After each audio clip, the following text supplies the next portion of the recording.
Welcome back, everybody, to another episode of the Pass Club. We are celebrating 1 month of the Pass Club, and goodness gracious, I'm so excited for it. And while you're here, if you haven't, go ahead and like and subscribe. Follow us on all socials at Pass Club Pod. We got an absolutely astounding episode for you today. We're going to talk about what happened to Mark Sanchez. We're going to recap this awesome college football weekend and look ahead to next week. Jump into the NFL this past weekend, get into our good boys, which is back on the hot streak, boys and girls. Get into Sport Court, talk about some MLB playoffs, and then wrap it all up with the iconic Blurby Derby. Let's go. Welcome to the Pass Club.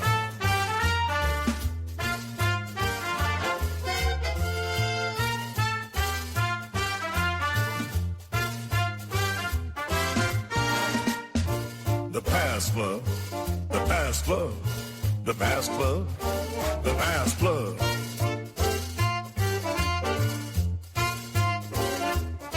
The Pass Club. The Pass Club. The Pass Club. Did you like me? Oh, fuck, dude. Just go. Did you like my, I was doing the little thing. I was like It's got to be so hard for you to be locked in that intro, and we're just fired up. Well, we're just fucking around. Oh, well, fuck. Hey, guys! I don't know if you could tell. I got a new mic. I love this thing. This guy sounds crisp. No, but, fuck it. Let's talk about Mark Sanchez. I was about to say, you probably sound like Mark Sanchez right there. Hey, do you know you can't park here, sir? Can't park here. Dude, I want to know how much drugs you have to be on, how much alcohol you have to have drank to try to move a truck that isn't yours at what was it, like a bar that isn't yours. I don't know. Maybe you guys have heard. This wasn't like just a normal. This is a delivery truck, right? Yeah. It was like a delivery truck. So it had all intents and purposes, had every right to be there. And he just decided, you know what? I'm going to go out on a limb here, and the said driver made a butt fumble joke. And when you're 10 beers deep and you're Mark Sanchez, that shit will piss you off.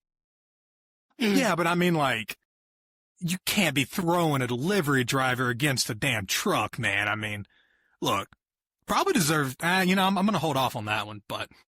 Yeah, we don't actually, there's still a lot of stuff coming out. But yeah, I'll hold off. But basically what I've seen, the dude tries to move the truck. The truck driver's like, bro, what the fuck?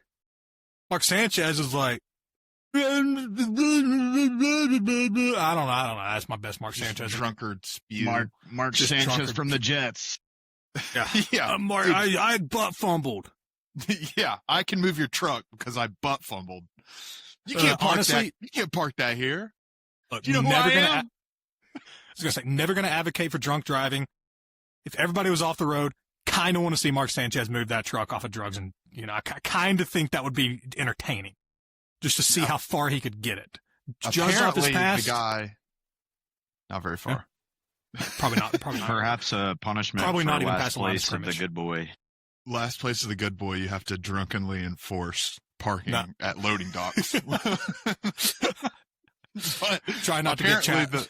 Apparently the driver had a lot, like really, really bad injuries. Like I think he got body slammed, like his cheek cut open so much it like damaged his tongue, like crazy stuff. So apparently last resort was stabbing Mark Sanchez. I've got about 90 seconds of studying this case here with Mark, but he was stabbed as well. I found that out, and that's about all I pieced together. But he was trying to move this said truck, and he was stabbed. Look, yes, and obviously the plot of this. Well, and I was going to say, obviously people got hurt. Like everybody inherently is okay, but so we're trying not to make too much light of it. But this is the ultimate fuck around and find out. Like this is the ultimate FAFO. It is. It really is. And it's like, I just want to know why he decided, you know what, this guy can't park here. Like, if you're coming back from a bar and you just see a truck park, I think that's probably number 999,999 in my head of what I think when I see that truck is this guy can't park here. And I'm going to tell him that. It reminds me of the videos. Have you seen the videos where people like wreck and they're like on the side of the road and they get rolled on when they go, "You can't park here." And they go, "Oh, fuck off." I was going to say it reminded me more of the memes you'll see of like when the liquor starts telling you, I got to go mess with these people across the bar that are doing nothing. Like, and it's just like a picture of Drake pissed off. Like, damn. I just kind of think I don't know, if everybody would have been okay, I think it would have been funny if this ended up in a police chase. You know, remnants of O.J. Simpson. With him in the truck? With him in the truck, you know. What if O.J. told him to do it? What if O.J. got in his head? He had the spirit of O.J. Yeah. I don't know if it would dwell in Indianapolis, though. Let's be real. Not much dwells there, except. Hey, a winning football team dwells there.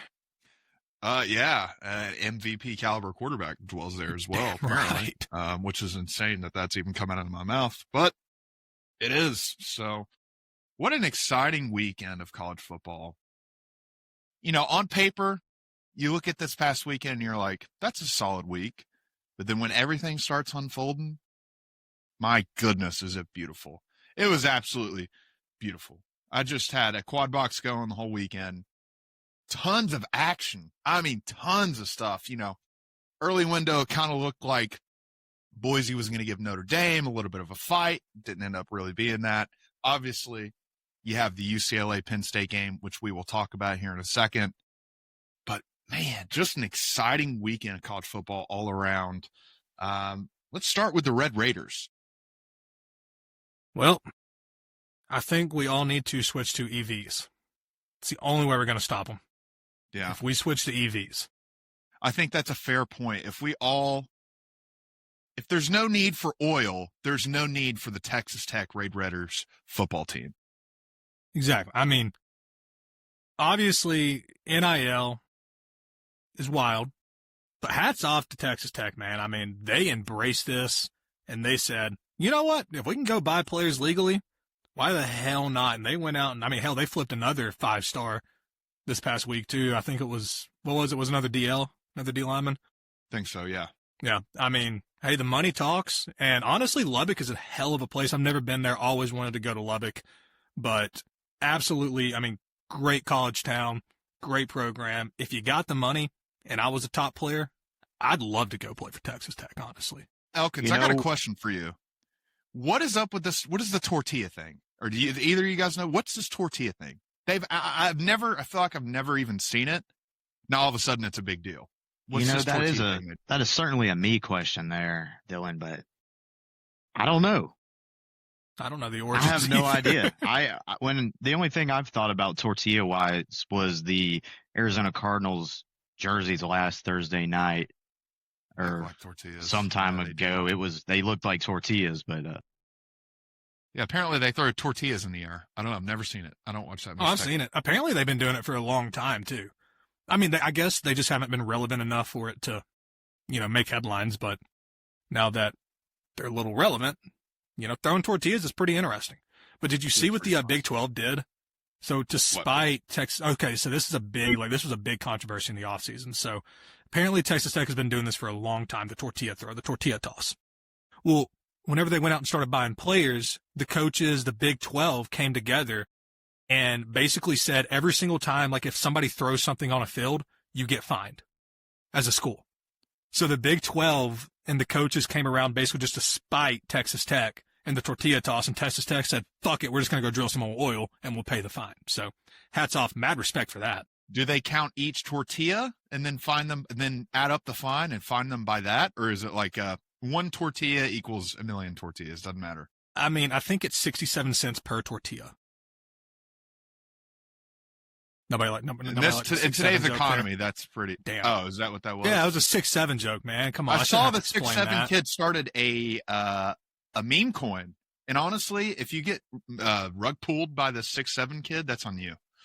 Sorry. I mean, let's be real here. That meme coin will probably bottom out at 67 cents. If it hits 67 cents, it's done. Oh, biggest free fall of all time after. Oh yeah, I mean that is worse than Elon Musk on SNL and Doge, which I don't want to talk about. Oh Lord, I lost out on a lot of money because of that, but we're not a financial advisory podcast. Well, the 6th ranked team in the nation took care of business, but the 7th ranked team in the nation we can talk about. Yes. And they are actually no longer ranked. Good. But wow. Hey, props to the AP poll. They finally did it. They did not rank. Their AP 1 and 2 preseason are now unranked. You got to look in the mirror if you're AP and being like, what's our merit here? That's swing and a miss. Somebody put out a list of all the teams that were ranked start season that aren't anymore. Quite a few big misses on there. Quite a few. Well, I mean, to be fair, if you would have told us teams like Penn State, teams like Texas, like all these teams would be this bad at the start of the year, I mean, I think based off the talent they have, I don't hate the initial rankings. Penn State at 2. That's all I needed to hear. Yeah, I mean, Penn State's never proven anything, but I think that was really just because they have a 5th-year Drew Aller, who is ass, by the way. Penn State quarterback Drew Aller is ass. He actually didn't play that bad. He actually did not play that bad in the game, though. Yeah, but you still lost UCLA. I had zero problem whatsoever with the preseason poll. Matter of fact, I'll just go ahead and say I take pride in being a ball knowledge or knower. Trying to combine some more words again here, but Penn State was in my national championship game, and that's not the case anymore. I will step up and say, hands up, my bad there. I actually cannot believe this UCLA team and how bad they are. But to virtually eliminate Penn State, wow. I mean, and the worst part about it, did y'all see the OC after the game? Did y'all see the clip of him? Yeah. Oh, my God. How in the hell do you lose to this guy that has never used a headset before? Like, he's never used a play-calling headset. A play did not get called on the most crucial 4th down in this game because he didn't realize his mic was flipped up. That's what we're talking about here, folks. He was like, yeah, my bad. I missed a few calls because I didn't know how to work the headset. Didn't know how to communicate. And James Franklin still got out-coached by this makeshift freaking bad news Bears coaching staff. That's a freshman in high school playing search and destroy for the first time kind of mistake. And you're not on comms with your teammates trying to tell them, hey, they're planning B. And, you know, he's not on comms because he's going to ninja defuse. He's going to ninja defuse. He's going to ninja defuse, bro. I also heard a sad stat that the UCLA head coach is now tied with James Franklin with top 10 wins against Big Ten teams. Yeah, that's probably the worst look I've ever seen in my entire life. Yeah. Yeah. I think they said it was the first time an 0-4 team had been a top 10 team since 1986. And just to add some salt to the wound, this UCLA team hadn't led the whole season until this game. Nico Iamaleava is their quarterback. That was close. Huh? Now. I'll give it to you. That's Iamaleava. Iamaleava. There you go. Yeah, that is close enough. Dylan, you can take that out of Tennessee, but you can't take the Tennessee out of the Beautifully said. Yeah, thank you. Beautifully said. You're welcome. As a ball fan, Dylan, though, I must ask, very much enjoyed seeing him go 0-4, I would imagine, but now it's kind of like, okay, it's not as funny anymore. I'm happy he beat Penn State. I am too. It's like, you know what it was like? It was like if you had a kid in your class that didn't get the best grades and that he just kind of made everyone mad, but then he gets like an A on a test and you're like, you know what? Good for that guy. Hell yeah. Good for that guy. Hell yeah. Good for that guy. That's what it was like. It's like your little brother. Yeah, a little redheaded stepchild. Yeah. Look at him. He got good for him. He did something. Yeah. That's kind of what it was like. I think that's the most complete game he's ever played in his whole career, though, by far. Yeah. So props to Nico. Lots of scenes of him at Tennessee when he was running the ball in that game, but props to the kid. Absolutely. And then I was going to say, I had no more remarks, Mal. What do you got? Well, I was going to say, and then to make matters worse, did y'all see the tweet I sent you guys that James Franklin sent out?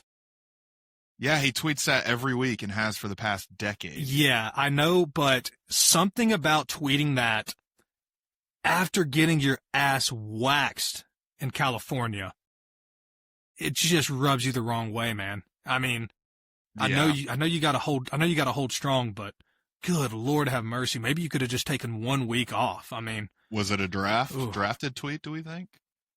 Probably scheduled tweet if I had to guess. He just forgot to unschedule it. Yeah. And I would say, it's the worst part about this loss to me was as the game was winding down and UCLA was backed up on their own end zone and they were going to punt, but not really. They were going to hold the ball. We're out for a safety. Everyone knew what was coming. Everyone knew they were going to hold the ball and get a safety. The announcers called it like a minute before it happened. Everyone except James Franklin, because the Penn State players quite literally had no idea what was going on in that play. And that was, to me, that was the most red flag, biggest, there's a big issue here in coaching moment. Because you just got outsmarted by an interim who's making a very basic move. Absolutely. Like, James Franklin just realized if James Franklin had been playing checkers his whole life, I think the doors just opened up and he realized, what's chess? Oh, there's a game called chess? Is it more complex? Oh, yes, it is. I just lost. I mean, is that even like the holding on for a safety is literally like the most checkers move ever, though? I wouldn't even call that chess. To James Franklin, it's chess. That's what I'm saying. I mean, and good Lord have mercy. And Mal, you just mentioned unscheduling tweets. If I'm the administrator over scheduling at Penn State, I would say let's unschedule some of these Big Ten games we have to play or withdraw, because at Iowa later this year, followed up by an Indiana team that is not losing to anybody except Oregon. We'll follow up with that later. And Ohio State, 3 straight at these games. I get so scared if I'm a Penn State fan. They have the talent on paper and they don't have the coach. So I just had a thought in my head, and I'm going to make a very, very bold take right here, but a take I think is correct. After Penn State fires James Franklin this year, because let's be real, he's probably going to get fired this year, Brian Kelly will be the next head coach of Penn State. Okay, well, mark it. That's a funny way to say Ed Orgeron. Dude, Ed Orgeron is not a thing. I think Brian Kelly is a perfect fit for Penn State. I truly believe that. I don't think Brian Kelly is a good fit for LSU. I think he is a perfect fit at Penn State. I think if Penn State comes calling and Brian Kelly doesn't have the best year, LSU's obviously not going to fire Brian Kelly, but I do think Brian Kelly would leave LSU. Not Lane Kiffin style, because I think he's a little bit better than that, but I think he would leave LSU, go to Penn State, fresh start, take over a program that really has the expectations of LSU, but is more apt to getting disappointed. Their fans aren't as, we're going to kill you if you don't win every game. Exactly. So I think that would be a perfect fit for Brian Kelly, and I do think Brian Kelly could lead them to some success. I mean, Penn State's got the NIL funds, they've got the facilities, they've got a lot of what LSU has, not as much, obviously, or actually, honestly, might have more. I really don't know. If I'm Brian Kelly, I don't think I'm moving anywhere from LSU. But I mean, if they come at you with the money, which I think Penn State would come at him with quite a bit of cash, I think he would do it. And I think it's a less stressful job for him. I don't think Brian Kelly's cut out to coach in the SEC. I just don't. And not saying that because the SEC is some big conference. I mean, the SEC's having a little bit of a down year, I think, this year, but just the expectations of SEC football, Yeah, and the pressures that come with it. The nature of the SEC is this is a dog-eat-dog league. Yes. The Big Ten is a big dog eat little dog league, and there is a lot of little dogs in the Big Ten, and Penn State's deciding if they want to be a big dog or if they want to be a little dog, because they got 8 by Chihuahua last weekend in LA. We don't really have to say much more about that game.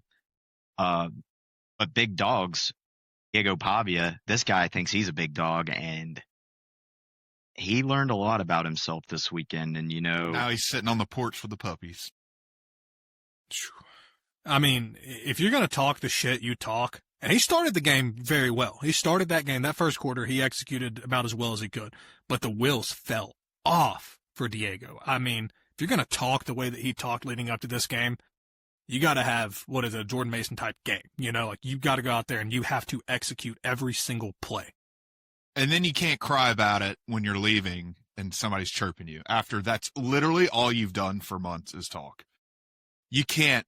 And his teammate be like, you're yelling at a kid. Oh, yeah, no, this is a 25-year-old man. This is a 25-year-old grown man. He's not like an 18-year-old freshman. This is a 25-year-old. He's lucky to still – it's kind of sad he's still in college, if we're being completely honest. It's kind of sad. You got to move on at some point. Well, Joey Aguilar's 25, so we'll just – Different. Is it different? He doesn't say it. It is different because it's not just – Diego, though, it's this whole Vanderbilt squad. I think I saw something where 30% or more, maybe even 40% of the team is seniors or grad players, which is that's an absurd rate. So it's funny to poke fun at, your Stetson Bennett's of the world. Yeah. Do that. But Vandy is they're really going for it here with these old heads, man. They're the oldest team in the league, and Tennessee is the youngest team in the league. 40% of our roster is freshmen. I saw that as well. I was looking at that whole chart just because it was pretty interesting to see. Bama was like a perfect balance around the board, and then Tennessee was really young. Vandy was really old. I didn't see this chart. I'm sad y'all didn't send it to me. It's a great eyeball chart. It's good for your eyes. Yeah, it just makes you happy looking at it. But yeah, I'll give my 2 cents on the game. I think Diego played pretty well in that first half, as you mentioned. Their play calling was really good. I think the coaching staff at Vandy has taken that team in a very promising direction. They ran the right plays to beat our team. Unfortunately for them, we were playing up for this game, and we made the right adjustments at the half and, played to our standard in the second half. Now, it wasn't a full effort from us, but I was definitely happy with the result. Fun to be boots on the ground back in Bryant-Denny for the first time this year. So, yeah, we're 0-0, have a big one coming up. But I was about to say, I wanted to hear more of your take on that Missouri game y'all got coming up this weekend. Yeah, we can talk more about that. I think we both will have lots to say about the game happening in Alabama and the game happening in Missouri, both in the SEC. So, fun weekend coming up. Yeah, very, very, very, very fun weekend coming up. We'll get into that here in a minute. Mal, do you want to talk about Gunnar Stockton? You mean Stetson Bennett? Yeah, sorry, my bad. No, I mean, that first run, good Lord have mercy. And this is what upsets me the most. Coming off of that Alabama game, where the offense, and Alabama is a very good team. That's a very good defense. And Kentucky is not even on the same stratosphere. They're not even anywhere near that Alabama defense. But for me, it's more of the play calling, the aggressiveness that the offense played with against Kentucky, right? I mean, that offense went out there and they had aggressive play calls against Kentucky and things that we just didn't see against Alabama. I don't know, and Kirby Smart loves to do this thing where if he has a first-year starting quarterback, he likes to protect him. And I get protecting your quarterback, but at some point you have to know what you have. I mean, we saw it with Jake Fromm. We saw it with Stetson Bennett in 2020 whenever he started making his starts. I mean, and look at what happened with Stetson, right? Whenever they unleashed Stetson, Stetson was a gamer. Stetson went out there and Stetson made shit happen. And you got a guy in Gunnar Stockton that is more comfortable out of the pocket, running, scrambling. His first look, unfortunately, is to get out of the pocket. Now, that's something he needs to work on, but when you've got a guy like that, you need to call and you need to make play calls that fall into his improvisation. Good Lord have mercy. Nailing pronunciation. Nailing it. But Gunnar Stockton is an improv quarterback. He's a backfield creator. For all my EA college football guys out there, backfield creator, best quarterback to have. No, but, and that's just what we didn't see in that Alabama game, right? And I think Elkins will wholeheartedly agree. I don't know if he watched much of the Georgia-Kentucky game, but based off the way I'm describing it, I mean, we just did not see a creative Georgia offense against Alabama. And as we get further into this season, I hope that they do kind of take the reins off Gunnar Stockton against better teams. I hope once we get into the Ole Miss game, hell, even the Auburn game this week, we see him make those downfield throws because we know he can do it. We saw him do it at Tennessee. Yeah, and we live in a world now where, if this was the BCS era, our podcast would be a little boring just because all of our teams would be virtually eliminated. having one loss. So you're looking at Ohio State versus Oregon, probably Oregon in a rematch, very 2011-esque, with the Bama LSU game. No, this Oklahoma the State was the rigged. Pac-12. Yeah, that's right. But I mean, not the BCS. Yeah, I think Georgia's got a second gear and a third gear that we haven't seen yet. We might have seen some hints of the second gear, but they've got another level in there. I think the running game is super strong for Georgia, and they're going to have to lean on that to beat some teams. Probably in this coming week, they're going to have a good running game to get by. So, and I mean, I don't know. This is something we hadn't really talked about, and obviously everybody has injuries, but good God have mercy on the Georgia Bulldog offensive line. I mean, we've got three guys out, 4 guys that are playing hurt. This offensive line is diminished. I mean, this offensive line is very much diminished. I mean, Monroe Freeling went down this past weekend. I don't know if we have an update on him yet, but I mean, it's been very, very bad. Drew Bobo's held it down at center. Hats off to him, but the offensive line's got to get healthy, and they've got to stay healthy if Georgia even wants to make a run at anything. I feel how many games would you say? These has it been the whole season? The injuries, offensive. Basically, I mean, it started. That's tough. That's tough. Yeah. You can't really get a groove going with those 5 guys. That's a tough thing, especially. I mean, we've got left guard moving to right tackle. We've got guys shifting all over the place, and again, hats off. I forget who our offensive line coach is, but all those guys know every position on that line, and incredible job getting them coached up. They played really, really well this past Saturday. But if you're going to go in and play, your Alabamas, if you're going to go play your Ohio State, your Oregons, you've got to have a top-tier offensive line if you want to compete with those teams, especially Oregon. Yeah, and I agree. I think that's what's kept Bama in such a decent spot thus far this year, is the O-line play. We're really healthy on that side, but on the flip side, I feel like as soon as we visited Athens, we dropped about 2 or 3 linebackers against you guys, so we're a little thin there. Obviously, out of all the position groups to be taking hits on, the O-line's definitely probably the one you don't want getting touched. Linebackers, most of these SEC teams are deep there. But it sucks. Injuries do suck, man. I like seeing teams get exposed for what they are, not getting exposed. Who got exposed this weekend, Elkin? We might have posted that on my personal account 2, maybe 3 times. I was a little excited about it, but I know for those of you following our social medias on the Pass Club Pod, your boy had a certain team plus 6.5 this week against a fraudulent quarterback, not a Texas team, a quarterback. I don't think Steve Sarkisian is a bad football coach. He's won and he's been successful, and he ran into a giant last year. Otherwise, he could have won a natty. I've seen what he's capable of as a play caller when he was at Alabama. I know this guy is good at his job.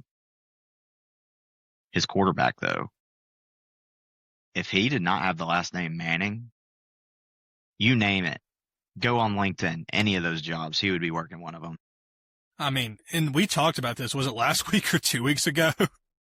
Where I think it was 2 weeks ago, where I started making the joke of the quarterbacks that have better. Well, that was supposed to be just a joke. I mean, I was fully expecting him to kind of get in a rhythm and get going, but good God, have mercy. I don't think he has it in him.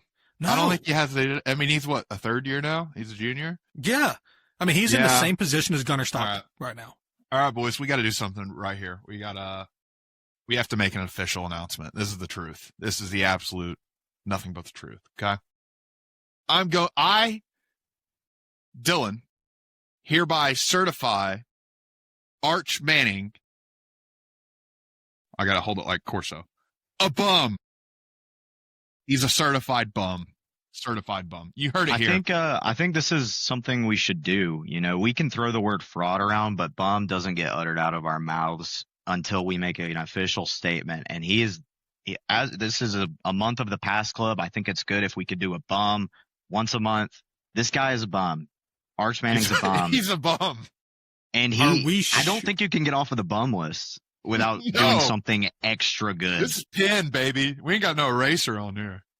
And we ain't crossing out nothing. Are we sure he wasn't adopted? Okay. I don't think he was adopted. Us three, we have played high school football, and we played at a high level. We played some good talent. Arch Manning played college. Some of us played college. Some of us played in college. I played in college as well. That was blurring. He's out in college. Oh, that was mean. That was mean. Not to blow me, Joe. If you weren't my best friend, I wouldn't make that joke. I am completely fine with that joke. That is I played a little in college as well. Walking down the corner, fraternity football. Yes, sir. It was so cool just hitting like all the celebrations you saw on TV. Just the Did you hit the? Did you ever hit a? Yeah, and the Cam Ward would have been much in the repertoire. That was past my time, but yeah. Arch, I don't know. I think this is another unranked team that was ranked probably like third to start the year. They were third. They lost to Ohio State, and they played okay against Ohio State. The offense didn't exist. They were ranked first, Elkins. I don't think Texas. They were number one. Ohio State was three. Right. Yeah. Thank you for correcting me. Wow. Mm-hmm. Yeah, you don't always see the number one preseason team go unranked before the midway point. So yeah, it's a certified bum. Yeah, you can't get away from this. And Arch is bad, but I do want to shout out the Florida defense. I mean, and we kind of talked about this, we kind of hinted at it, but this is still a very, very good Florida defense. Yeah. And I think because of the offensive woes, people aren't giving that defense enough credit. I mean, that's a defense that kept them in every single game that they've played this year, except for late against Miami. But, they were in that game going into the, midway point of the third quarter into the fourth quarter. This is a very good Florida defense. So while it's easy to say Arch is a bum, which he is a bum, we do need to give some respect and some credit to that Billy Napier Florida defense. That was not taken away from them. That is just saying respectfully, Arch Manning is probably not going to be a great quarterback. He's probably not ever going to take that next step. Will the Dolphins draft him third this year or next year? That would be a Can you imagine being in that quarterback room? Ugh. Tua and Arch. Both probably have. I'm not going to go. Yeah, let's not. Okay. I do have something to say, and I do think this is the first time these words will ever come out of my mouth. So listen close, folks. Miami should be number one in the country. Like, unanimously number one in the country. I don't know how they're not, honestly. They had the strength of record they have is 10 times better than Ohio State's. And it just looks better every week when Texas loses. So that's Ohio State's best win. Well, I promise. I'm not going to say anything else about Penn State, but you said strength of schedule, and it made me remember something I saw today. Kennesaw State. Yes. Kennesaw State has a higher strength of record. Who? Penn State. That is wild. That's it. That's all I got to say. No, but Miami, it's – and the only other argument I think you can make is Oregon at number one, but the AP poll is very transitive property, and with Penn State playing the way they did this week, I don't think you could put Oregon at number one. I mean, I'm with you, Dylan. I think Miami should be unanimously number one in the country. I do think Oregon is a better football team than Miami, especially defensively. But if we're looking at transitive property, if we're looking at all of the eye candy that goes into the voting, yes, Miami should be unanimous. Man, and I'm a sucker for good songs, bro. And I texted you guys this a few weeks ago. It's all about the you, about the you, about the you. It's a catchy. I thought you were going to say "Rock Me Like a Hurricane." Speaking of that, did y'all see the graphic Miami put out? That went hard about conquering the state of Florida. No, I did not see this graphic. Yeah, it was. So over every single town that they went in and won in, they put a hurricane over it, like a little hurricane. The only place that doesn't have a hurricane over it, the Stetson Mad Hatters. They are dodging the Stetson Mad Hatters. They need to stop dodging Stetson. Yeah, the Stetson Hatters out in DeLand, Florida. Man, Didn't they offer you to? They were my first collegiate offer. Yes. I love it. That's right. Yeah. Respect. That was the first one. I remember that, Dave. Yeah.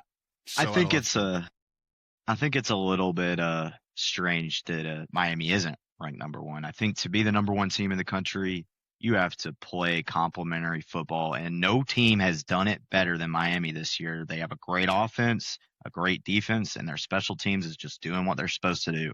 And they played a pretty great 60 minutes of football. I know Miami fans think they could have played better because they let Florida State get back in this one late.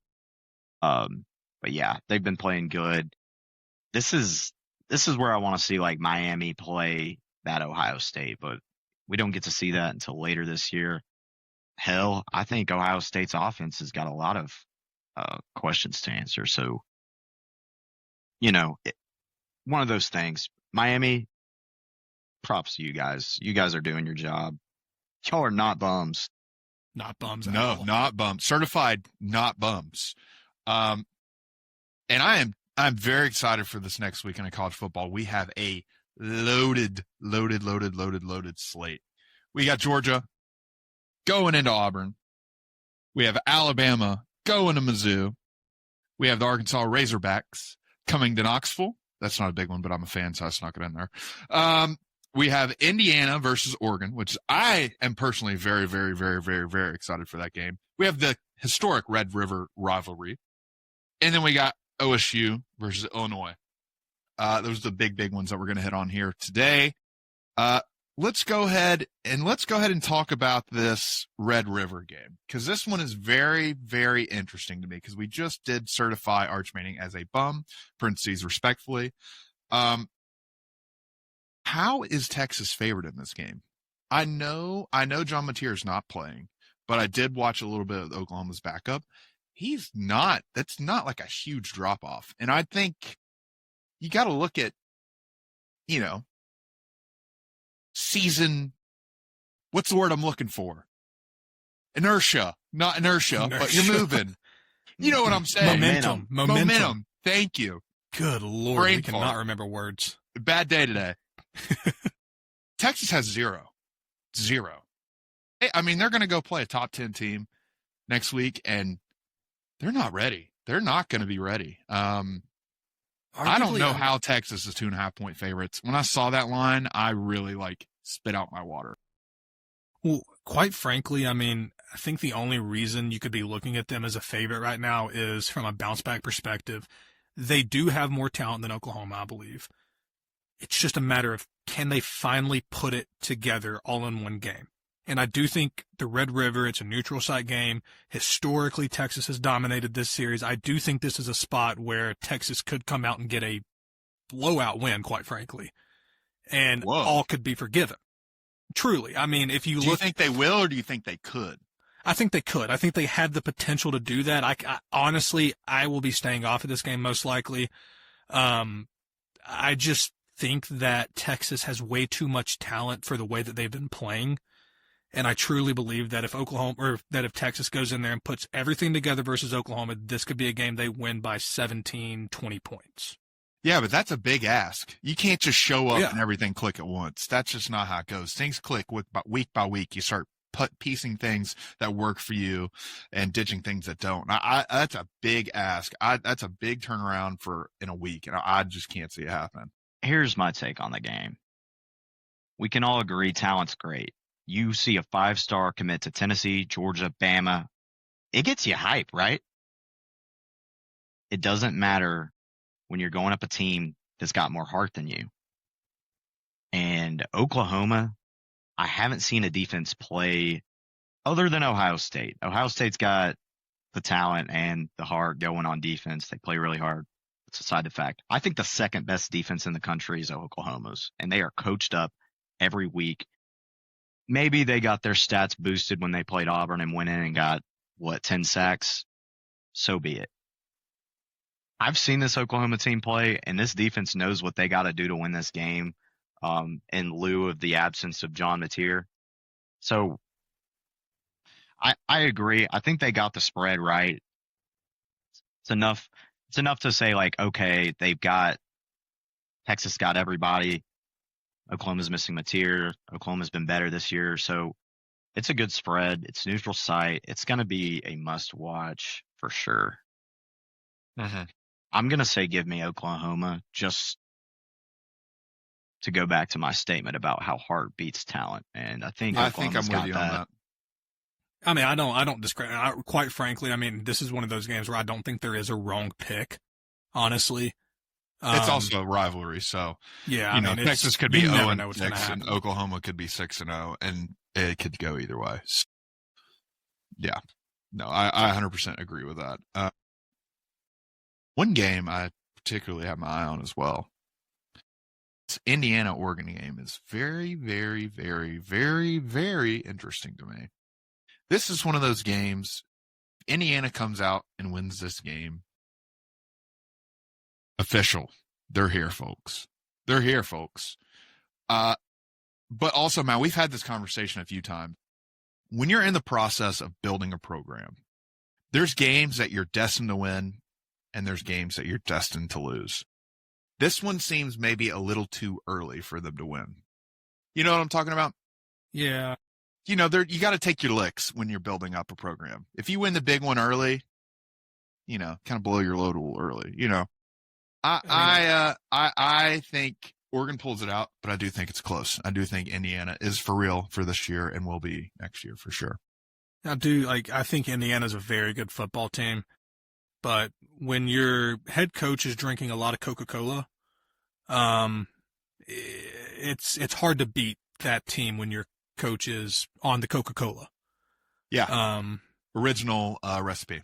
Original recipe. Yes. We're not making any assumptions here. You know, not making any assumptions. No. Just stating the fact that Dan Lanning might like a ice cold Coca-Cola. Well, would you rather have your coach drinking Coca-Cola or a good old cold beer? I mean, R.I.P. Sam Pittman, man. We could talk about Bobby Petrino organizing a coup against him, but that seems like too low-hanging fruit right now.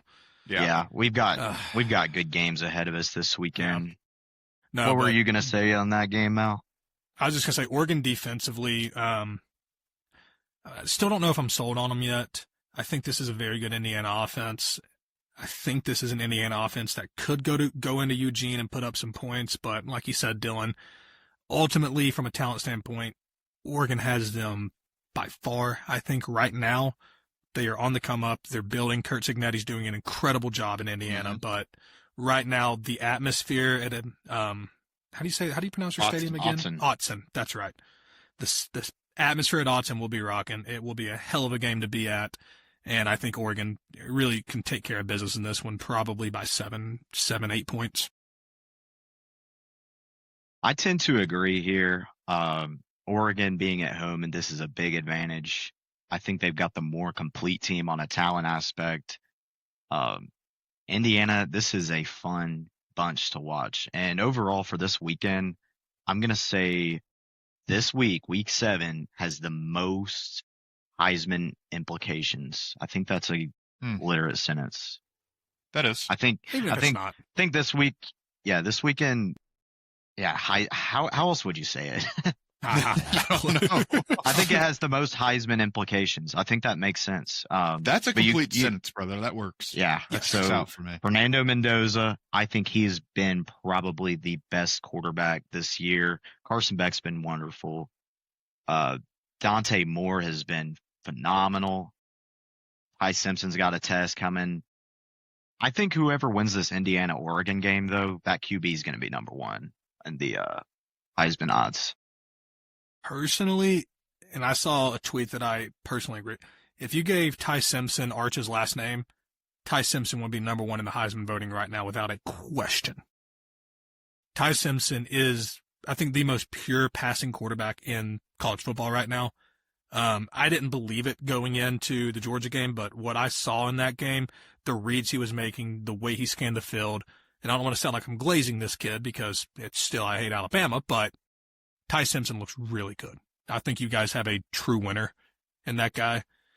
Yeah, I'm going to say, just to close out my remark on this Indiana game, give me Indiana on the points. It's going to be close. I agree with what Dylan said, and I think you made some good points too, Mal. This is going to be a must watch. But I will stand by whoever wins this game. That quarterback is going to be the favorite for the Heisman. Back to Ty Simpson. There was certain conversations I had in this game, just sitting there in between quarters, timeouts, whatever.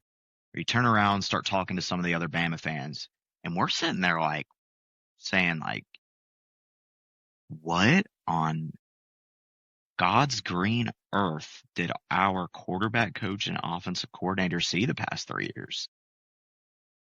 Yeah. Between Jalen Milroe, and I love Milroe. I had a lot of fun with him, but couldn't finish the job. He couldn't take care of the fucking football. Put it on a t-shirt. Jalen Milroe couldn't finish. Nope. Ty Simpson, though, this guy, in comparison to what I've seen from Milroe the past 2.5 seasons, it is just incredible. I was genuinely asking these fellow Alabama fans around me, like, dude, what could we have been looking at? Like, we watch these games. I mean, they're with him every day in practice, and Ty can use his legs too. It's not like Ty's a pure passer. He can run a little. So it is just, it's really stunning, to be honest. And from what I've seen, he's got to keep his head down and keep grinding, because he lost week 1 and we had everybody in the world telling us how bad we were. So at least for me, I feel like I'm still in week 1. Like, people think we're ass. Ty Simpson's probably in the same boat. It's just the Alabama mentality, you know, like we lose a game early in the season and people laugh at us and point and think it's funny. And we woke up a little bit, and Ty definitely has taken that with a chip on his shoulder. And that's all I'll say. I think this is a good segue to the Missouri game, but well, I was wanting to make a point. You know, you mentioned Carson Beck there, and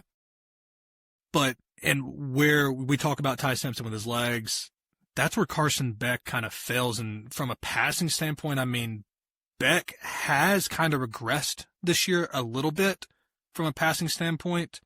Very, very similar to his start with Georgia through the first 5 games last year. I mean, 1,200 yards compared to 1,300 last year, 12 touchdowns to 11, 3 interceptions to 3 interceptions. So all of these Miami fans are coming out saying, you know, Carson Beck, you know, we fixed Carson Beck. No, you really didn't. I mean, you have the same Carson Beck that you had last year. Carson Beck is a great quarterback, but where he lacks is the fact that he has negative rushing yards this year. He is not a mobile quarterback, and that's what you need. Ring security cameras, but yes. Well, that, and, you know, obviously lacking a Lambo now since that got stolen. I don't know. Did they ever find that? And a Cavender. And a Cavender. I don't know. This is why we had to scrap our joke segment, because we just are much better on the fly like this. Yeah, if we write jokes, ring doorbell. Yeah. But I think he also plays in a much weaker league in the ACC than the SEC. And I was looking ahead at Miami's schedule. They don't play Georgia Tech. They don't play Virginia. They don't play another one in there that I'm missing. It's probably like Clemson. I'd have they do play Clemson, but they aren't playing like these really good ACC teams. Virginia's been great this year, for the record. They don't play them. I would love to see Miami just go ahead and give Virginia an L, because that's what would happen. But they're playing these weak opponents, and they're going to get their stats boosted. It's what's going to happen. Yeah, but I mean, I don't know. Like, I don't typically like to let like stuff get under my skin like that from opposing fan bases, but that just kind of got under my skin. Like, they're out here acting like Carson Beck is the next coming, and statistically, he has not been any better than last year. And Miami fans are going to be like, oh, you hadn't watched the product on the field. I've watched, I think, 3 Miami games in full this year, the one Saturday, and yeah, he looks good, but it's nothing I haven't seen him do at Georgia. So, I mean, that's just, I'll close my point on that, but yeah, just kind of weird. I don't know if they're coping for something. I don't really know, but just a strange situation revolving around Carson and their savior complex with him. Now, why don't you go ahead and give us your insight look ahead to Georgia versus Auburn? It's going to be simple. Run the damn ball. Run the damn ball. Get after Jackson Arnold. If Georgia does that, they take care of this game. They win it big. Got to neutralize that crowd early. It will be rocking. It is a night game in Jordan-Hare. It's going to be an electric atmosphere. Georgia's got to get out there. They've got to prove who daddy is in the first quarter. They've got to go down. I'm not expecting them to go up 14, 17-0 in the first. But if we can put together a first drive like we put together against Kentucky, where we're hitting the dump down passes, we're chunking, or not chunking, we're just taking little chunks here and there and moving the ball at will, I think that'll quiet that crowd down. We got to go out, get after Jackson Arnold, get a few sacks on the first drive, or not a few. That would be very impressive if we got 3 sacks on the first drive. Not out of the, well, with the way our defense is played. Well, not probably. They also gave up 10 sacks to. That'd be a lot of big plays, first downs on second and longs, third and longs. Yeah. But I mean, if Georgia can go out there and the front seven can do what we know this front seven can do, which they haven't really done it this year, and that's get pressure. If we can keep Auburn behind the chains and we can move the ball like we did against Kentucky, I don't think Georgia has any issue this week, quite frankly. Now, if Georgia can't run the ball, could be in a little bit of trouble. I think Georgia's fine. I think Auburn had one of those hot out of the gates. Hey, we might be good.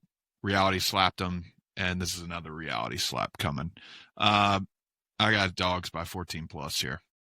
Hell yeah. Yep. Elkins, how you feel about it? I didn't really state my 2 cents on what will happen to Alabama this weekend, but I'm just going to make a guarantee. And this includes the Georgia game.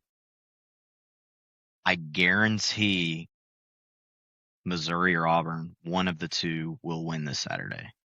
I don't know who, but one of those 2 teams will win on Saturday. That's a full-on guarantee. I guarantee it. So if that doesn't happen, what are you giving up? Guarantee. That's a big word. That's my reputation as a ball knower, I guess. Okay. Nah. We need something a little bit more than this. Do I lose bones? No, we don't. We need to post this, and we need to add freezing cold takes on this. Just have them ready to go. Just have them locked. I'll say if Missouri beats Alabama and Georgia wins, I'm going to be just flat out pissed because we lost the game. So yeah, if we want to make me do something, that'll be just like kicking a. Out of the 2, quite frankly, and I'm not even saying, I'm just from a neutral standpoint, I do think Missouri probably has a little bit better of a chance, in my opinion. They are a better team. Yeah. But the reason I say that is Vanderbilt, during that first quarter, they really picked Alabama's defense apart, and they put some good film out there for Missouri, right? Whereas Auburn doesn't really have the players I think it takes to run an offense the way that you need to run it to beat Georgia, right? Alabama was able to go through. They have a quarterback that can scan the field, not panic. Jackson Arnold is a panic-type quarterback. If his first, second read's not there, he's going to rely on his playmaking skills, which I don't know if he has the playmaking skills. Hey, I like panic. Yeah. I like panic quarterbacks. I love panic. It's just that voodoo in Jordan Hare at the end of the day is why I'm not saying Auburn's going to come out here and play a great game against Georgia. I don't even think if they play a good game, they could win this game for no reason. Well, hell, the last time we went to Jordan Hare, I was at the game. It was a rough one. It was a game into the fourth quarter, and Georgia, quite frankly, was lucky to win it. Brock Bowers made some plays down the stretch. Yep. I remember that. Yeah. Georgia was lucky to win that game. I was sitting in there. That was my first time at Jordan Hare. I hate that stadium, by the way. Sketchy. Oh, it's not even that. It's just like the way the layout is so bad. If you're sitting in the upper deck, it's awful. It's worse than Nissan. No way. Yeah. You're that far away? No, it's not even that. It's like, go ahead, Elkins. You can finish your thought there. I was a little bit off topic. You're just tingling your fingers right there, yeah. Well, I just wanted to give you some trivia here. Who has the longest active home win streak in the SEC right now? In Missouri. Yeah. It's Missouri. It's Missouri, yeah. Huh. Yeah, Missouri, I think, has 15 or 16. Alabama's at like 14. And we just made but I'd like to see who they've played over that stretch. I agree. I'd like to see that. But yeah, so Alabama, we unbeaten Georgia team and ended their home win streak. We beat an unbeaten Vandy team at home last week. We got an unbeaten Missouri team this week, and they've got a long home win streak. I like the trend. I love the way Bama's been playing, so I'm fired up for this one. We're kind of just both talking about Georgia and Alabama, like back and forth. Yeah. So, I mean, I've said my piece on the Georgia-Auburn game. Same like here. Said, Georgia goes in there and takes care of business, I think. Yeah, I like Georgia to win this game. Obviously I like Alabama and Georgia both to win, even though I made that promise. I say obviously, and I mentioned guarantee on the other side. So I'm really, brother. I'm really just throwing everything at the wall. Yeah. Well, so give me Auburn. Actually, Auburn's going to win on a field goal. And well, speaking of. I was going to say, speaking of throwing shit at a wall, y'all think Illinois can throw enough shit at all that OSU defense to? No. OSU is going to win by probably like 20, 21. You think? Yeah. I don't think there's much to talk about in that game. Yeah. I don't know.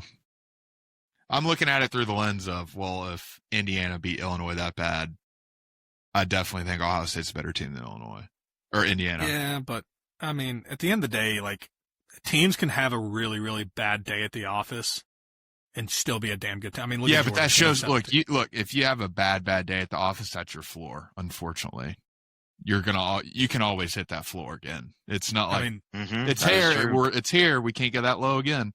You really can. And I think ceilings are, I think, harder hit multiple times than lows. I think you can hit your low multiple times throughout a year, and your high you probably only touch one or twice. Mm-hmm. So I like the betting aspect of this Ohio State Illinois game on the Illinois side, and I wanted to hear your opinion on the spread in the Arkansas Tennessee game. Obviously, I think Ohio State's going to win and Tennessee's going to win this weekend, but Ohio State could play bad and win by less than a touchdown, and Tennessee could equally do the same thing against Arkansas. Yeah. It's interesting, with their whole coaching situation, and obviously what happened when we played Arkansas last year. You see the 13.5. I feel like that's fair, gut reaction. I feel like that's a fair line. But as always with Tennessee, you'll know within the first 2 or 3 drives if they're covering or not. If they're clicking, they're going to cover. And if they're not clicking, it'll be a close one. That's just how it always is. Quite literally since Heupel got there. It's not a knock. It's just the truth. Like, you saw it with Georgia. Cover. Yeah, true. You saw it in Georgia. We were clicking those first few drives, man. And same with Alabama back in 2022. When we're clicking early. And we're going to click the entire game. That's just how it rolls. So we'll know early. I personally like Tennessee to cover. I think our front seven is going to give Arkansas a lot of problems. I think Taylor Green's going to be running for his life back there. Yeah. Bobby Petrino. I just don't. I don't see it. Well, it's just. Yeah. And this isn't one of those teams where it's like interim coach steps in and you're like, damn, I really want to play for that guy. This is Bobby Petrino. Yeah. No, nobody. Like, it's hard to look at Bobby Petrino and get excited after seeing him in a neck brace, knowing he was having some fun time with a, what was it? What was he? Volleyball player? Yeah, volleyball player. So it's hard to look at that guy and rally around someone like that. So ingrained in your mind. Unless you're the volleyball player. I mean, honestly, yeah. Well, she did play. All right. Let's kick it over to NFL. Bobby Petrino makes me want to not talk college football anymore, unfortunately. Vikings stay hot in London. Carson Wentz got it done. Shout out to them. They just kind of hung out in Ireland and the UK for the past week. It was probably actually really pretty cool. Oh yeah, I mean, awesome experience for the Vikings players. Will Reichert, speaking of Alabama, that's brutal. Yeah. I mean, the spider wire. How is that not? I don't know how you catch that. It hasn't been talked about at all. I feel like, he's a very reputable kicker. We're talking about the all-time points leader in the NCAA. Incredible kicker. Yeah, that if I'm him, and we're talking about end of season incentives and stuff, like you have to hit a certain amount of kicks to get a boost on your contract, or bonus rather. I'm just going up to the owner and saying, hey, like, I needed one more field goal to get $1.5 million added, and I hit this damn wire across the pond in a stadium that we don't even know could not even be regulated. So that's completely fair. Well, that is completely fair. Another way somebody lost their fantasy team their fantasy game by 4 points and had Will Reichert at kicker. If I am that guy, I am going to my league commissioner and I am saying, you got to do something about this, because that kick was good. Like, that kick was good. Yeah, it's brutal. Absolutely brutal. The angle of the wire and everything, it corrected it to go off course. It was really wild to see. You mentioned having fun in London. Another part about that game was the benching of Jordan Addison because he went to go venture by himself. Oh, look, I don't blame the guy. I'm going to London this year. I'm pretty excited. I'm going to venture. London, mate. Cheerio. Go have you some tea and crumpets. Spider wire. Yeah. You can't really blame Addison, though. He was suspended the first 4 games, and he's like, what are they going to – I've already been suspended a few games. Like, what if I miss another quarter or two? We're in London, baby. Yeah, London, baby. But how about you guys? Were y'all impressed with old Dylan Gabriel? I was surprisingly impressed with how he played. Bad week for me. I sat David Njoku, who popped off for 18 points. I forgot that a rookie quarterback and a tight end go together like shrimp and grits. But Jedi. I mean, yeah, we were way too London there. I had to throw some Southern in there. Yeah, you did. You really way did. Too London. Even though that's where our accent is derived from. But yeah. Really? No. Oh. Y'all. Man, let you up to. I'm just riding around eating chicken, throwing the bones out the window. But yeah, it's pleasantly surprised. Did I say that right? I don't know. Pleasantly surprised. Pleasantly. Dude, we're down bad today. What is wrong with us? It's been a Monday. Highlight tape. It's been a Monday. A low light tape. I will say this: Ravens are doomed. Ravens are doomed. Not because of their record. There's a lot of mental issues on that team. A lot of mental mistakes happening that have not been present in past years. And I'm just going to go on a limb and say they're not going to make the playoffs. So, I mean, and the whole Lamar Jackson on top of that. Do we know when Lamar's going to be back? I think it's a relatively soon time. They have a bye week. They have a bye week coming up in the next 2 weeks. So I think he's going to miss one more game. Okay. But if they lose that game, they're done. I mean, are they? Yeah. You were so behind the 8 ball. Yeah. I mean, just go ahead and punch. They have to know that they got to get 9 wins to at least be tied with the Steelers. So the Bengals aren't going to win that division. No. Browns are not going to win that division. Are the 9-8 Steelers going to win the division? Maybe. It depends if the Ravens can get 9 wins. You see 9 wins on their schedule? It's hard to rattle off that many. Yeah. You have to do it pretty. Yeah. You got to get high. I mean, because we're talking they're going to be, 1-5, most likely. Yeah. That's tough. Well, I'll tell you, if they are in a playoff hunt and there's other teams in that hunt, they better hope the Denver Broncos are not one of those teams. Let's talk about this game. Okay. Elkins, congrats. Big win over the Eagles. Big win over the Eagles. Bo Nix looked great. Bo Nix looked really good. What a comeback too. I have a bone to pick, and this is more me yelling at the NFL than it is this game, but I just noticed it in this game. If you recall Elkins on the controversy of Bo Nix, intentional grounding. Yeah. And then they reviewed it and decided it was not. Here's what I can't wrap my brain around, right? We can use instant replay to determine if intentional grounding happened or not. but we can't use it for pass interference? How stupid is that? Why is that? That makes absolutely zero sense. I think intentional grounding is a little bit more subjective than pass interference. Pass interference is pretty objective. You can see hands, you can see grabbing, you can see pushing, you can see. It blows my mind that you cannot review pass interference calls because I'm just going to say this. I did say the one where Dallas Goedert was grabbed. If you review that, that's pass interference. Should have been first and goal on the 3 that's last play of the game. Yeah. I agree. That's my gripe. But you go ahead and talk about your Broncos because they did pull off a great comeback. And I will say about the game specifically, granted, we record podcasts on Monday Night Football. So the week before, 28-3, Delta ass, easy win. Who cares? Mm-hmm. We beat the Super Bowl champs this week. Beating them, sure. We probably had a few teammates with stripes instead of white jerseys.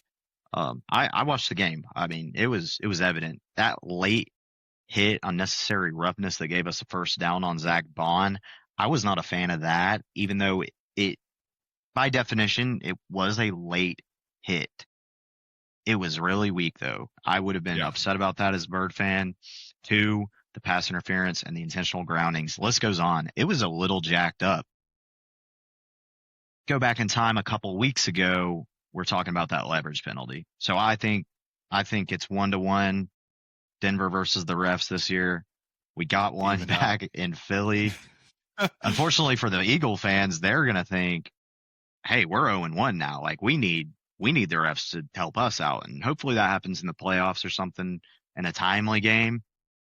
But I would be a little upset about getting your first L against the refs in Denver. But I think our play calling, our running game, our O-line, just phenomenal. I was really proud of the way they played. Broncos country is riding. And I couldn't help but think of the meme or the video from Family Guy where Lois leans over to Peter at the dinner table. Peter? The horse is here. Oh, you got to say it in her voice. No, redo it. You got to say it in her voice. Let's hear it. Peter, the horse is here. That's pretty good. That's not bad. Also, speaking of Family Guy, R.I.P. Big Chicken. Meg killed Big Chicken. Wait, what? R.I.P. Big Chicken. Yeah. Latest episode. Did not have that on my 2025 bingo card. Didn't either. I saw the tweet today. My jaw dropped at work. Yeah. Damn. And they also might need to call an ambulance, but not for Mac Jones. The dead body that Mac Jones saw. Yes. Insane way to start your day as a NFL quarterback. You go up, you go outside, look out your window, you just see a dead body floating on by. Dude, I can't imagine just being like, yeah, okay. That could have been anybody on the team or any personnel on the team, but it was the starting quarterback. Yeah. Like, what are the odds? That is crazy. At least he didn't Logan Paul it. Was it Logan or Jake Paul? No, it's Jake Logan. Paul that pulled out a Jake Paul. Logan? Yeah. Was it? It was Logan. No, was it Logan? I don't. They give me. I think it makes sense. At least he didn't film it. Is what I'm getting at here. Why would he film it? I'll tell you what did get filmed though. Him eating. It looked like 12, but it was only 3. But it really did look like he ate 12 bananas on the sideline. That dude was scarfing them down. Oh my gosh, yeah. It made me want a banana so bad. Now I haven't had a banana in a minute. Is this something he did at Bama Elkins? You're a resident Bama baller. Is this a is he a serial banana eater or is he just in his prime? In his prime at Alabama, you had to wear a mask most of the time when you're on the sidelines because damn COVID. But whatever, that's a side. He just had one of those masks with the hole in the middle and just take the banana.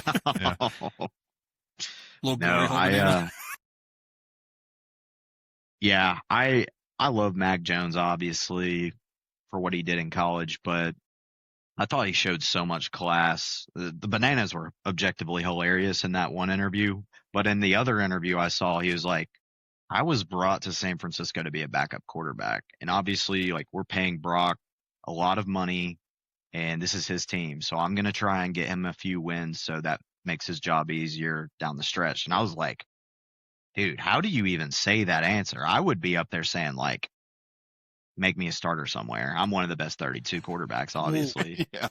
And to kind of piggyback off of that, and this is, I don't want to go on too much of a tangent here, but I think this situation right here, and when you look at the 49ers offense and when you look at that coaching staff and the system that they run, I think this should be a wake-up call for a lot of the really bad teams out there that says you don't have a quarterback issue. You do not have a quarterback. You have a system issue. You have a coaching issue. You have a fundamentally deep-rooted issue in your organization that causes you to be look at the Browns.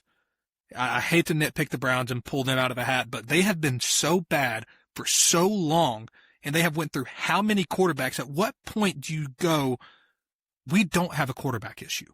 We have a system issue. We have a coaching issue. We have everything, or you could just because you're in Cleveland. But when you look at a guy like Mac Jones, who probably didn't get the fair shake in New England with the coaches that he had, with just everything around him in New England, and then he goes to the Kyle Shanahan school for the blind and deaf quarterbacks, and goes out there and puts up the numbers he put up.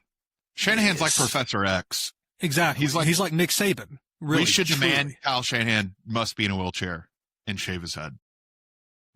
But like, do you guys get what I'm saying? At what point do you go and you look at some of these teams that are just have a quarterback carousel continuously revolving and go, what the hell are you doing? It's not a quarterback issue you have. I think Cleveland's just cursed, honestly. Well, it's not just Cleveland, a few times, but I'm talking Titans too. Like, I'm talking all of these teams that, and I don't mean to throw shade, but you get what I'm saying. No. I get you completely guaranteed. It's warranted. Yeah, so at what point do you have to go in there and make fundamental changes to your organization? That's an owner. It's an owner call right there, brother. It is. I'll tell you who's a happy owner. Miss Amy. Titans got a dub. I'll keep it quick on this. I'm so thrilled. Like, I had a that's sad moment again. And this happens every time on Sundays, but I remember when we came back, and it was a close game. We're not leading yet. I looked at my wife and I said, I can't believe we're in a game right now. I can't believe it's competitive. That's how sad it is. But it's so tough. I will just say this. Happy for Cam Ward. I'm happy for the Titans get their first win. I love those guys. Love the Titans. Always will. Little upset because it does extend Brian Callahan's tenure probably a little bit. But that was pure. That might be the most lucky win of all time. And that's why I can't be too happy about it. The guy drops the ball. I think it was a touchdown anyways. Like I'm saying, I think even though he dropped it, I think it crossed the plane. That's my take. But the fact that guy called back, and then the play where Cam throws a pick and they fumble it and it gets kicked into the end zone and we recover it for a touchdown. That's also just pure luck. Like, we kind of didn't deserve to. We didn't deserve to win that football game, but we got a dub anyways. So that might be our only win of the season. That's all I got to say about that. Hats off. We love the tits. That was a remarkable comeback. And speaking of comebacks in general, there were a lot this weekend between the Broncos, the Titans, the Panthers. I believe the Browns might have been up I don't think it was 10 points, but they gave up a late comeback, like 25 seconds left in the game. So it was quite the impressive weekend for comebacks. And shout out Drake May too. Yeah, the lack thereof comebacks. The Bills did come back, and then Draco May came, stole the show. That was an impressive performance by him and former Bill Stephon Diggs. Yeah, if he starts stringing together those kind of performances, look out, folks. He looked really, really good. Really, really good. I was very impressed with him. Any other closing remarks on NFL? Nope. Falcons had a bye week, so. Oh, boy. Good boy. Yeah. The boys are back with Good Boy, where we pick a 6.5 point underdog or more in the college football world. Very simple. If you just get how many bones by what they cover by. So if a team is 6.5 point dogs and they win by 10, you get 16.5 point bones. So right now, standings after week 6, Elkins 51.5 bones in first. 37 bones in second. Me with 21 bones in third. Our good boys were 2-1 straight up this weekend. Florida went Florida 6.5 point dog versus Texas, 1 straight up. Mississippi State 14.5 point dog against Texas A&M, got blown out of the water. Mascot game. I told you as soon as you said it. Yeah. Unfortunately, that's just reality. And then Wake Forest plus 6.5 versus Virginia Tech, 1 outright. What does that put us outright on the year? Let's see, 2-1. We started out 5-1, 0-3, 2-4, plus 5-1. I think we got swept last 7-5. Okay, we can do better. Not bad, not bad, not bad.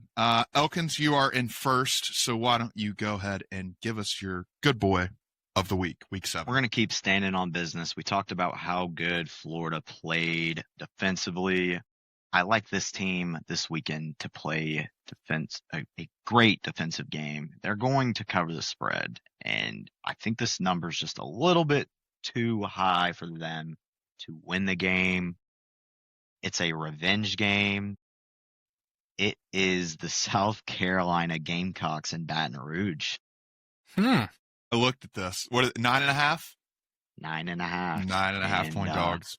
This is a game they had in the bag last year in Columbia. Injuries kind of threw them off course, and they couldn't finish the job. But I think the Bammer Ball's coming out this weekend, and they're going to make more plays on offense than this lackluster LSU team we've seen this far this season. That's all I've got. All right. I can talk a lot about what's going to happen, what the keys are. I just think South Carolina is going to score enough points to lose in a close game or win. Hey, you don't have to explain yourself. Yeah, sometimes this is feel too. Sometimes you just feel things, you know. And speaking of feel, I'm gonna take it to the ACC. I'm taking it to the ACC. Okay. This is a team that lost 2 games back to back. Kind of brutal losses, but this past weekend I had this team at -6.5, and boy did they cover. Boy did they cover. I'm talking about the Pittsburgh. I about said Pirates. Nah. I about said Pirates. All I'm talking about the Pittsburgh Panthers. Polsky, the Pittsburgh. They're going in. They're going into Florida State, a team that, quite frankly, has already dropped 2 games this year, and their back is against the wall. I'm looking at this game. I'm seeing Florida State with their back against the wall going, we have to do whatever it takes to win this game. And Pittsburgh, if they can go out and they can play, now obviously they were playing Boston College, not a very good football team. This is the same Boston College team that typically gets Florida State, just saying. But I think Florida State might go out there and try to do a little too much too quick, and they might get behind early in this game, 10 or 13 points. It's sneaky good, yeah. Yes. And this line is at 10.5. So I do believe Florida State wins this game, but I think Florida State wins this game late. Interesting. This is the first week, so me being last, I have to prepare 3 picks because if they get taken, I have to have options. None of my picks got taken, which is interesting, but it also worries me a little bit. This one I'm very excited about. And I really thought, Elkins, you were going to take this one because you picked this team a few weeks ago. The Nebraska Cornhuskers are rolling into Maryland this weekend. Maryland is 6.5 point dogs. This Maryland team, something about them. There's something about them. And there's something that's not happening in Nebraska right now. I got the Maryland Terrapins plus 6.5. And they're going to win this game outright. They're just going to win it outright. Not saying Maryland is a crazy home environment, but they're going to win this game out. Just gut feeling. I saw it and I was like, Maryland all day. And I was talking to one of my buddies today. I said, this is good. This is a slip-up point for Nebraska. They're due. I like it. For a slip-up point. Yeah, give me Maryland Terrapins plus 6.5 versus Nebraska. Malik Washington. Too. Well, I was going to say, I saw it too. I just didn't have the balls to bet against Patrick Mahomes. Nah, I don't care. I'll bet against Patrick Mahomes every day of the week. Well, that is good, boys. We'll see how we fare this week. Yeah, I like y'all's picks. I think this week was kind of narrow for us, so give us a little bit of grace here. This was probably the first starting to get difficult week. This was a tough slate. Yeah. Speak for yourself. I saw that Pitt 10.5, and I thought that was the easiest pick of the week. I will say I considered all three of y'all's picks. I loved Maryland. That was probably my second option, Dylan. I know you were considering me taking them, but I saw the South Carolina spread, and I was like, LSU should probably be a 2-touchdown favorite, and they're not. Yeah. So something's fishy. It's just the honorable mention too. I have an honorable mention.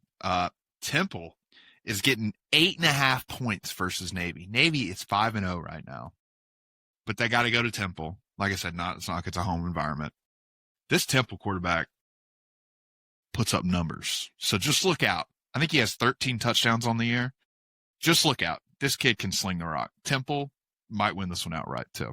I like that was my shout out extra. No, there's nothing to that pick, but let's transition over into my favorite segment, Sport Court, where we fictionally sue someone in the sports world this week and get restitution.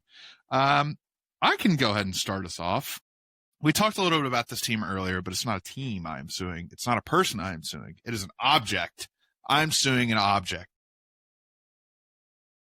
This week I'm suing Drew Aller's chain. I'm suing Drew Aller's chain. For the reason of, I am so sick of seeing this dude's chain on my TV screen. It looks like a dog prong collar. It is laughably big. Have you guys noticed this? It sticks out of the back of his uniform, the back on his neck, and it drives me up the wall. It literally looks like somebody had a prong collar on him, like leash, and then unclipped the handle. Like it looks like a dog collar. And I'm like, that is you lose in swag points if your chain looks like that. So it's very silver, very prongy looking. And he wears it and it just sticks out. You don't see it in the front at all. It just sticks out the back. And I'm like, I hate that. That's annoying. Restitution. You can't wear a dog collar if you're going to play like a puppy. So that's it. Hey, I like that. That's hard. That's a hard line right there. That might be court of the week. What you got? Nice. Very nicely done, Dylan. Thank you. I'm also going to be coming after not just one person or a team, but a group, or I guess you should say a family, and it's the Manning family. I'm coming after them, and I'm going to be coming after this young Arch Manning's coach next week if he doesn't get benched, because he's a bum. I think this family has pumped in way too much hype on this Arch Manning fella, and it's a shame. And in turn, they're making one of the biggest brands in football pay for it. And that fraud is not tolerable. You can't do that. His restitution is to get benched and think about it at halftime of this Oklahoma game. Wow. I am going to be suing an entire fan base. Oh, we just keep getting bigger. We got an object, a family, and now a fan base. Okay. And that fan base is the New York Yankee fan base, who after they signed Max Fried, which we talked about this last week. We did. The Braves fans, us Braves fans, tried to tell them Max Fried is not a playoff pitcher. And what happens? Max Fried gets shelled. Absolutely shelled by the Toronto Blue Jays. Shelled enough to where I have seen this fan base going and saying that there needs to be an investigation into the Toronto Blue Jays for stealing signs. They use fucking PitchCom. Wasn't they use PitchCom. Judge how the fuck tipping batters? Probably in the Red Sox series when he saw the pitch grip. Yeah. Yeah, but I'm over here going, we warned you guys. Y'all told us it was just copium. And I'm over here going, y'all just paid a playoff bum, $225 million, I believe it was, to go in and pitch like freaking Greg Maddux during the regular season and then get lit up like he's freaking, Mike Fultonevich against the damn Cardinals. It baffles me that they're coming after us saying we're still coping, and I'm sitting here going, dude, we just proved it, and there is no restitution. The restitution has already happened. The restitution's already been paid. I mean, the restitution happened with the lawsuit. I think this is our first open and shut case, folks. Open and shut. And what makes me even happier is that the Yankees have to live with him for the next 8 years, knowing good and damn well that they overpaid a playoff choke artist. Now, Max Fried did pitch really well in Game 6 of the World Series. That's a little asterisk right there. I'm just going to go ahead and say that right now. But this guy sucks in the playoffs. This guy absolutely sucks in the playoffs. Playoffs have been great so far, too, by the way. Mm-hmm. I guess we can kind of transition to baseball. Playoffs have been absolutely fantastic. We don't have to spend a ton of time on this, but as of right now, as of recording, it is 4-3 Dodgers. Bottom of the ninth. Runner on second, no outs for the Phils. So chance to walk it off here. But Yankees have gotten absolutely destroyed the past 2 games against Blue Jays. Destroyed, which I love to see. This Blue Jays team might be a team of destiny.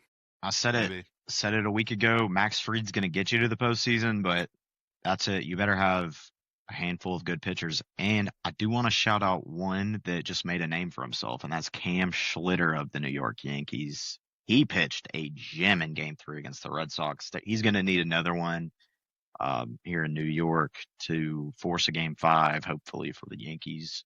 I'm rooting for the Yankees in this series, but damn, it sucks. You know, we told you so, Yankees fans. Yeah, they got to win 3 in a row. I don't see that happening. Yeah, I mean that's tough. And then if the Phillies do end up going down here, I mean they put up 2 in the bottom of the ninth here, but if they do end up going down 0-2, that's tough too. It's going to be a tough road. I mean the Dodgers at home, Phillies got to make that long flight out, 1 day rest. It's going to be a tough series to come back and win.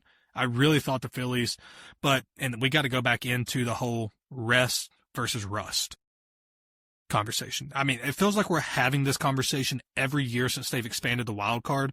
Mm-hmm. But something has to be done about this shit. Now, obviously, the Blue Jays, good Lord have mercy, they have just unloaded. And that's what people are going to say to that now. Oh, well, yeah. But, I guess the Mariners, this year it might not be as bad, but in years prior, it's been atrocious. We'll see what happens, but the Phillies right now, not looking too hot for them. I know. I want the Cubbies to pick it up too.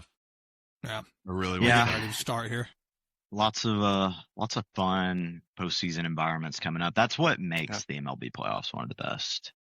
Yeah, agreed. I think we still have some good moments ahead of us here. 100%. I agree. And so do we on the show here. We have our iconic closing segment, the legendary Blurby Derby. And folks, I am on a hot streak and I hate it. I don't have anything else to say at the end of these shows. I talk so much. My team was on a bye. I don't know. So if I get 4 in a row here, I really don't know what I'm going to say. I might just describe to you what I ate today for lunch. So I would love it. Yeah, I would do it very sensually as well. So let's go ahead and let's get into the Blurby Derby here. So let's look at our horses here today, gentlemen. Now, this looks like the Cardinals jersey's base horse.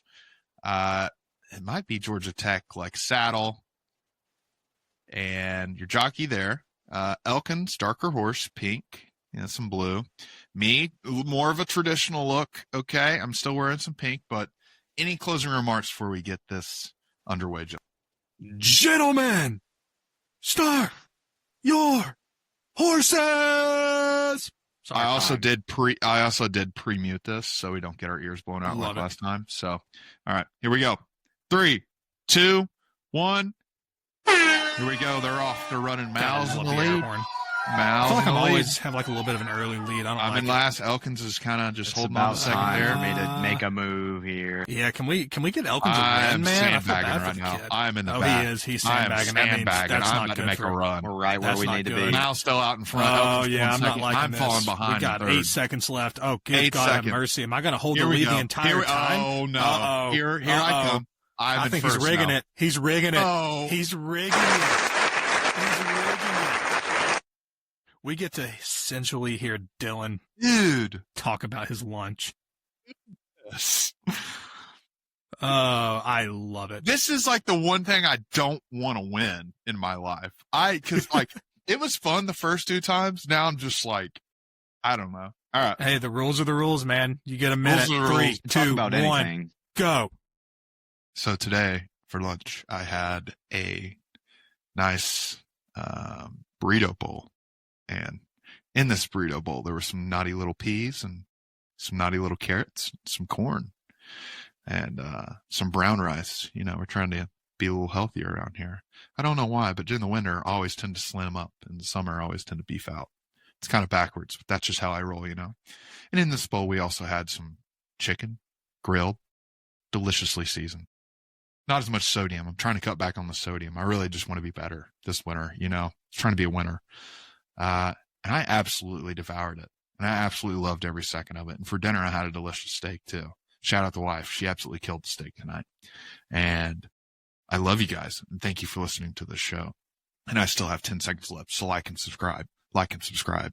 Like and subscribe. Shout out Elkins, Elite Ball Knowledge. Shout out Mal, new mic. That's all I have to say. And that's my minute. All right. So, did your wife actually go out back and kill the steak, Dylan, or did she kill the cow? And okay, Her hands. hell yeah, Philly girl. You know how they go. Anyways, folks, thank you so much for listening to another episode of the Pass Club. We absolutely appreciate it. Like I said, please like and subscribe. It just helps us out a lot as we continue to grow. Happy 1 month anniversary to you guys. You guys have been great. Shout out to everyone that follows us as well. You guys have been awesome, fun to interact with. We really appreciate it. Follow us on all socials at Pass Club Pod, and we will see you next week. The Pass Club. The Pass Club. The Pass Club. The Pass Club.